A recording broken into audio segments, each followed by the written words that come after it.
বাঙালি খানায় সবাইকে স্বাগত জানাই। আপনারা তো অনেকভাবে কাতলা মাছের কালিয়া করে খেয়েছেন।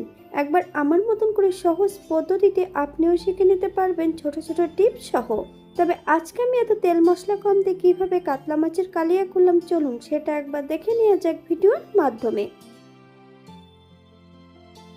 তবে আজকে আমি এখানে কিন্তু একটা গোটা কাতলা মাছ নিয়ে নিয়েছি।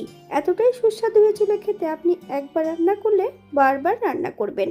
আশা করছি আজকের ভিডিওটি ভালো লাগবে। সকল বন্ধুদের কাছে অনুরোধ করছি সম্পূর্ণ ভিডিওটি দেখার।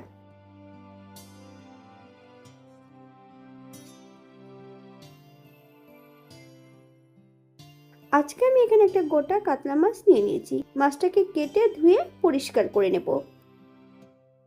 বাঙালি রান্না ঘরোয়া উপকরণ দিয়ে। আপনাদের যদি রান্নাগুলো পছন্দ হয় তাহলে চ্যানেলটি সাবস্ক্রাইব করে দিয়ে পাশে থাকবেন। পাশে থাকা বেলটি বাজিয়ে দেবেন, নইলে নিত্য নতুন রান্নার নোটিফিকেশন পাবেন না। আমার এই চ্যানেলে আমিষ, নিরামিষ এবং বিভিন্ন ধরনের মাছের রেসিপি দেওয়া আছে। আপনাদের যদি পছন্দ হয় তাহলে চ্যানেলটি ঘুরে একবার দেখে নেবেন।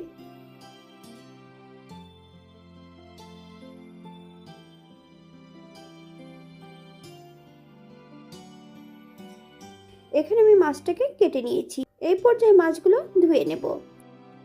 এখান থেকে আমি অর্ধেকটা মাছ নিয়ে নেব রান্না করার জন্য।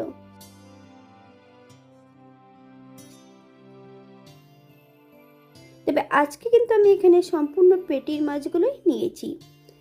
আপনারা এখানে গাদা দিয়েও এটা করতে পারেন।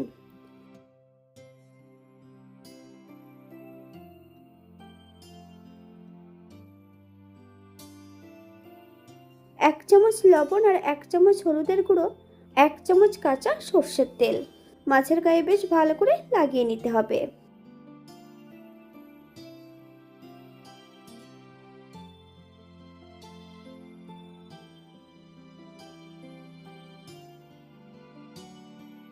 দশ থেকে 15 মিনিটের জন্য মাছগুলোকে রেস্টে রেখে দেব। আপনাদের হাতে যদি সময় থাকে আপনারা বেশি সময় রেখে দিতে পারেন।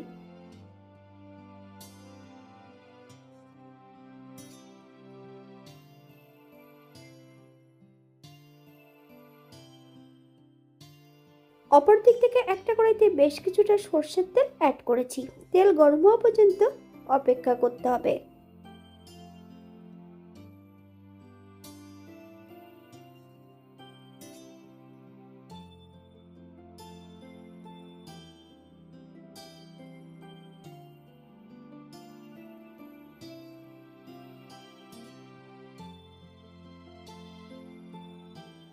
বড় সাইজের একটা পেঁয়াজ সরু সরু করে কেটে নিয়েছি। সম্পূর্ণ পেঁয়াজটা বেশ লাল করে ভেজে নেব, অথবা বেরেস্তার মতন ভেজে নিলেও হবে। তবে পেঁয়াজ ভাজার মধ্যে আমি কিন্তু সামান্য একটু চিনি অ্যাড করব। আপনারা যদি এখানে লবণ অ্যাড করেন তাহলে কিন্তু পেঁয়াজ ভাজার বেরেস্তাটা কিন্তু নরম হবে। যদি চিনি অ্যাড করা হয় তাহলে কিন্তু রঙটাও হবে এবং পেঁয়াজ ভাজাগুলো মুচমুচে হবে। এই পর্যায়ে তেল থেকে সম্পূর্ণ পেঁয়াজগুলো তুলে নেব। একই তেলে মাছগুলো ভেজে নেব।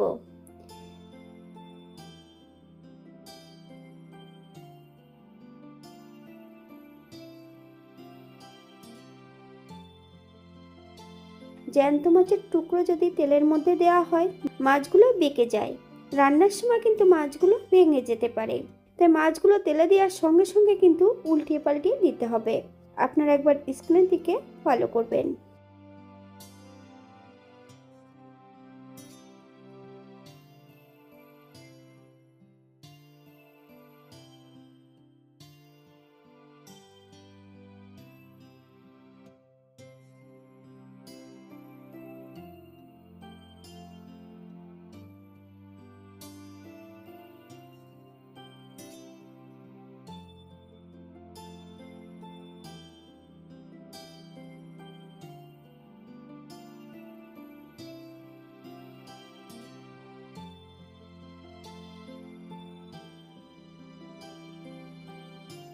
এই পর্যায়ে তেল থেকে সম্পূর্ণ মাছগুলো তুলে নেব।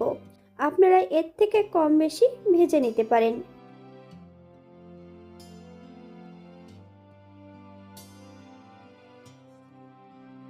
একই তেলে বেশ কিছুটা আলু আমি ভেজে নেব।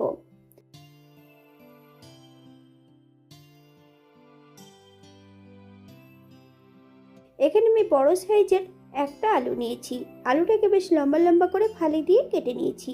আপনারা যদি পছন্দ করেন তাহলে পরিমাণে বাড়িয়ে দিতে পারেন। হাফ চামচ লবণ আর হাফ চামচ হলুদের গুঁড়ো দিয়ে বেশ আলুগুলোকে একটু লাল করে ভেজে নিতে হবে।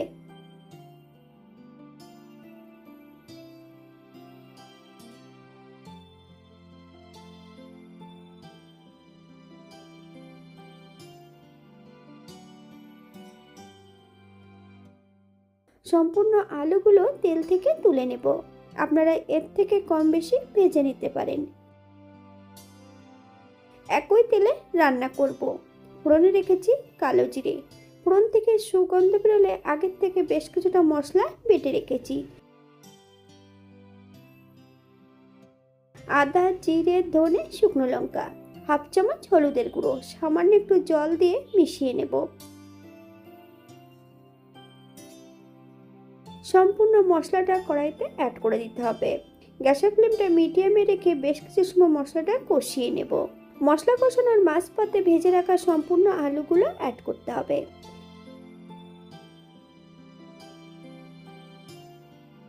বেশ কিছু সময় বেশ ভালো করে মশলা সহ আলু দিয়ে কষিয়ে নেব। আপনারা একবার স্ক্রিন থেকে ফলো করবেন।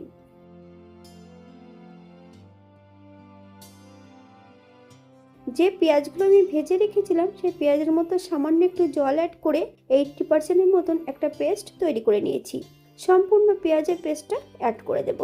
মিডিয়াম আঁচে বেশ কিছু সময় মশলা সহ আবারও আমি কষিয়ে নেব। হাফ চামচ লবণ, আপনার স্বাদ অনুসারে লবণটা অ্যাড করবেন।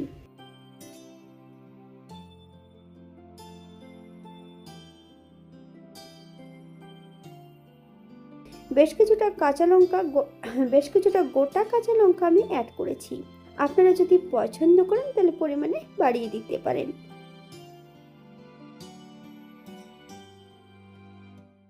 এই পর্যায়ে আমি গ্রেভির জন্য 2 কাপ জল অ্যাড করব। আপনাদের যতটা গ্রেভির প্রয়োজন আপনারা ততটা জল অ্যাড করতে পারেন। গ্যাসের ফ্লেমটা হাইতে রেখে বেশ কিছু সময় রান্না করে নেব।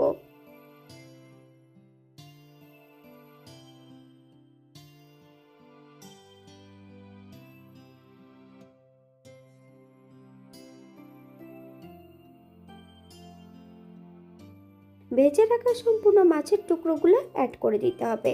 তবে মাছের টুকরোগুলো যখন অ্যাড করতে হবে গ্যাসের ফ্লেমটা কিন্তু হাইতে রেখে। মাছগুলো কিন্তু গ্রেভির মধ্যে দিলে কখনোই কিন্তু মাছগুলো ভেঙে যাবে না।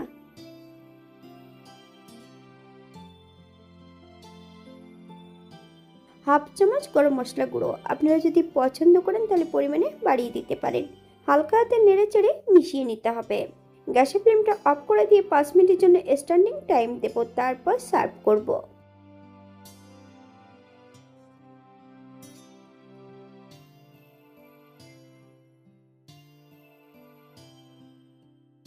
আপনারা যদি চিনি পছন্দ করেন তাহলে অ্যাড করতে পারেন।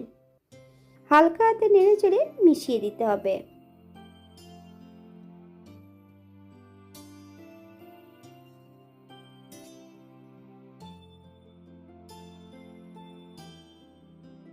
এই পর্যায়ে গ্যাসের ফ্লেমটা অফ করে দেব। 5 মিনিটের জন্য স্ট্যান্ডিং টাইম দিতে হবে, তারপর সার্ভ করব। এটা দেখতে যেমন ভারী সুন্দর হয়েছিল, এটা গরম ভাতে খেতে কিন্তু অসম্ভব ভালো হয়েছিল। আপনারা বাড়িতে একবার একই পদ্ধতিতে বানিয়ে নেবেন। এখানে যে আমি উপকরণগুলো অ্যাড করেছি আপনারা এর থেকে কম বেশি করে নিতে পারেন। আমি এখানে পেঁয়াজটা অ্যাড করেছিলাম, আপনারা যদি পছন্দ করেন তাহলে রসুন অ্যাড করতে পারেন। আজকের ভিডিওটি এই পর্যন্ত। সবাই সুস্থ থাকবেন, ভালো থাকবেন। অন্যদিন নতুন রেসিপি নিয়ে আপনাদের সামনে আবার আমি হাজির হব। নতুন ও পুরনো সকল বন্ধুদের অসংখ্য ধন্যবাদ ভিডিওটি দেখার জন্য। হাতে যদি সময় থাকে তাহলে একটা লাইক, কমেন্ট, শেয়ার করবেন। এটা দেখতে যেমন ভারী সুন্দর হয়েছে, এটা খেতে কিন্তু অসম্ভব ভালো হয়েছিল।